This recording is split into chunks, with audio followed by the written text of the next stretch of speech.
इनकी करीबी का बड़ा कारण था कि शेख हसीना का अत्यधिक भारत प्रेम इनको एक दूसरे के करीब लाने से नहीं रोक पाया। चलिए ये तो समझ में आया।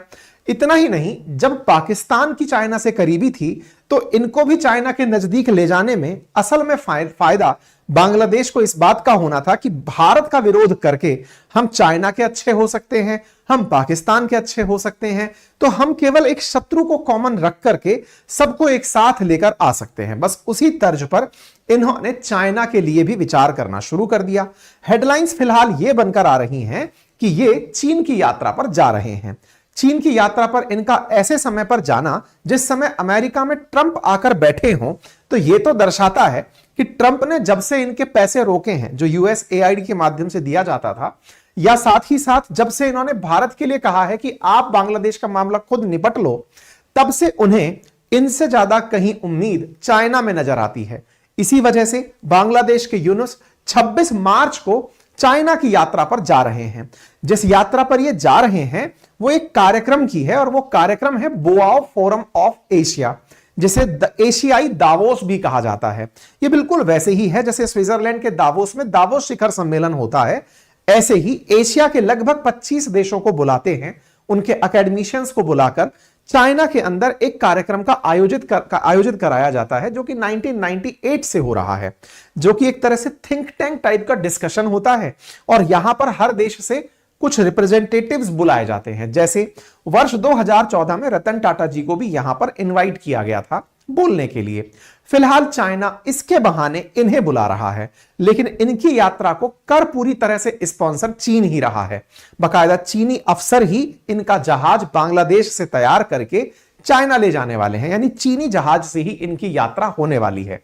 चीन ने विशेष निमंत्रण भेजकर इस बहाने इन्हें बुलाया है ताकि शी जिनपिंग से इनकी मुलाकात कराई जा सके। इनकी इस विशेष उड़ान से फायदे तो बांग्लादेश को होंगे ही, साथ ही साथ भारत के खिलाफ होने के कारण इन्हें वो सारे के सारे एडवांटेज मिल सकते हैं जो एडवांटेज शेख हसीना से भारत लेना चाह रहा था।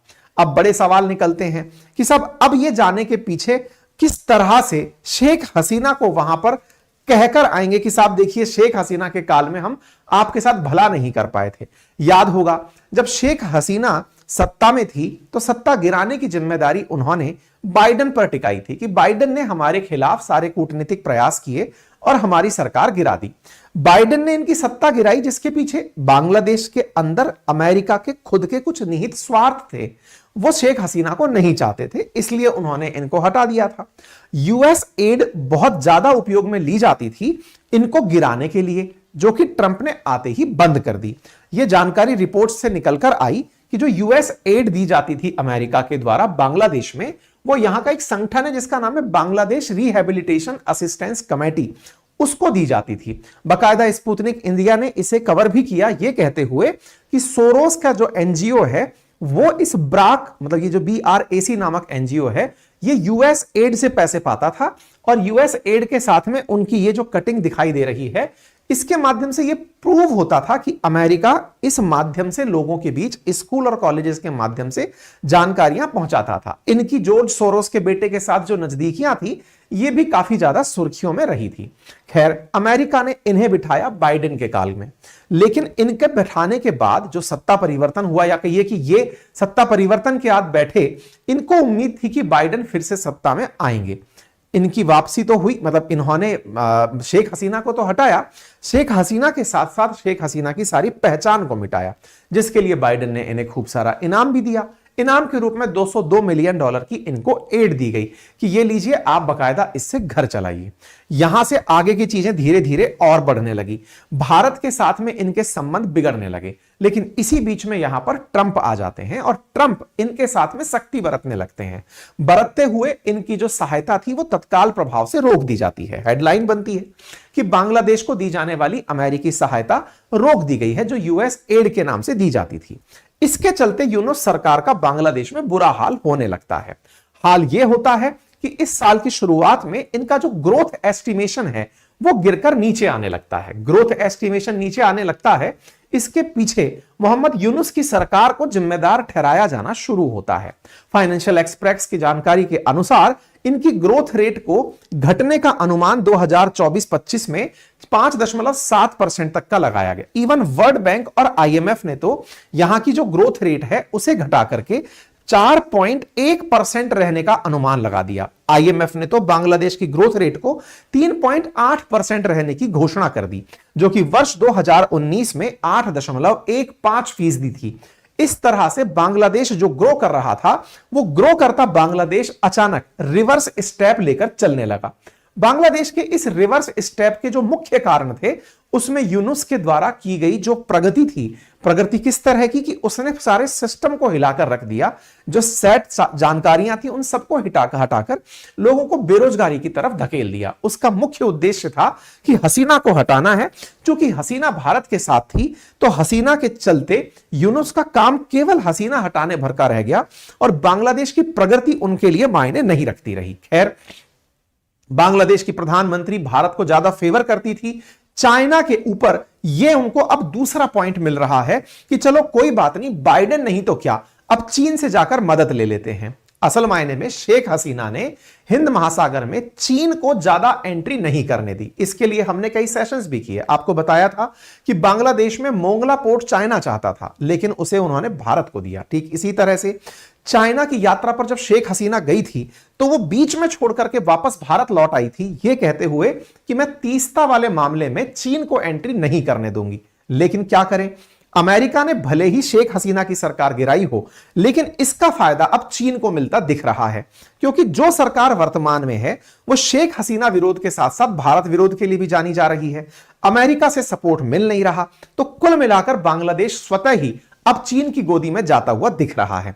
जिस पर चीन पूरी तरह तिरछी नजरें गड़ाए बैठा था, वही चीन अब यूनुस के साथ मिलकर के बांग्लादेश में शेख हसीना के काल में जो जो चीजें छीनी थी उन्हें वापस प्राप्त करने निकल पड़ा है। परिणाम क्या है, शेख हसीना के जाने के बाद बांग्लादेश में चीन ने डिमांड की कि आप हमें सोलर पैनल, या फिर ये कहिए कि यूनुस ने कहा कि आप अपनी फैक्ट्रियां यहां लगाने आ जाइए।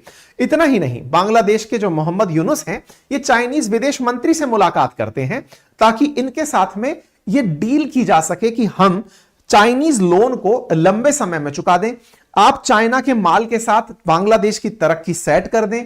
चाइनीज कम्युनिस्ट पार्टी की बकायदा मुलाकात जमाते इस्लामी जैसे इस्लामिक कट्टरपंथी गुटों के साथ कराई जाती है। बकायदा बांग्लादेश से 22 मेंबर्स की एक टीम को बांग्लादेश से चाइना भेजा जाता है, जो जाकर के यहां पर चीन की तरक्की देखकर बहुत खुश होते हैं और चीन की तरक्की से खुद को रिलेट करते हुए कहते हैं कि हमें ऐसी तरक्की चाहिए, इसका राह हमें दिखाइए। ये इनकी बैठक है जो पिछले महीने जो 22 सदस्यीय समूह बांग्लादेश का चीन गया था, उसकी तस्वीरें निकलकर कुछ इस तरह से आई। बांग्लादेश के डेलीगेशन जो चाइना गए वो खुश हुए चाइनीज मॉडर्नाइजेशन को देखकर। ये ग्लोबल टाइम्स की हेडलाइन बनती है, अभी आज से 2 दिन पहले की हेडलाइंस हैं। इसका मतलब यह है कि चाइना पूरी तरह से इनके अंदर अपना प्रभाव बिठा रहा है कि देखो हमने कैसे ग्रोथ पकड़कर आज अपने आप को कहां से कहां पहुंचा दिया। हम भी भारत के साथ आजाद हुए थे, लगभग एक जैसी ग्रोथ लेकर चल रहे थे, लेकिन आज हम भारत से 5 गुना बड़ी अर्थव्यवस्था बनकर बैठे हैं। तो हमने जो नीतियां अपनाई हैं, आप उन्हें अपनाकर आगे बढ़ें। कुछ ऐसा कहकर इन्हें समझाया गया कि आप आइए और हम आपको भी इसी तरह का ग्रोथ देते हैं।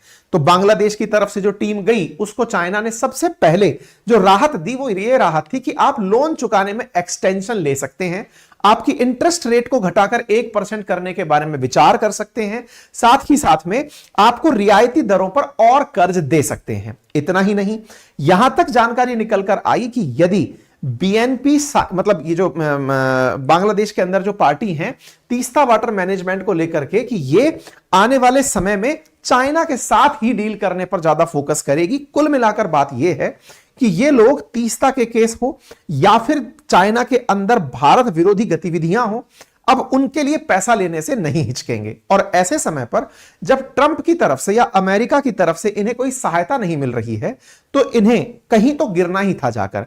तो ये शी जिनपिंग की तरफ अपना रुख कर लिए हैं।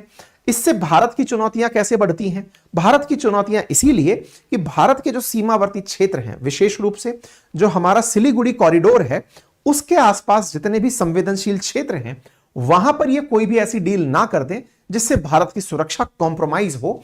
अब ये भारत को यहां पर देखना होगा। फिलहाल के लिए ये अपनी तरह से आगे बढ़े हुए हैं, अपने नए फ्रेंड सर्कल को विकसित कर रहे हैं, साथ ही साथ में ये चीन के साथ नजदीकी बढ़ाकर भारत के खिलाफ स्थितियां बना रहे हैं। देखना होगा आने वाले समय में किस तरह से भारत इनसे निपट पाता है। खैर जियोपॉलिटिक्स में ये सब दांव पेच चलते रहते हैं।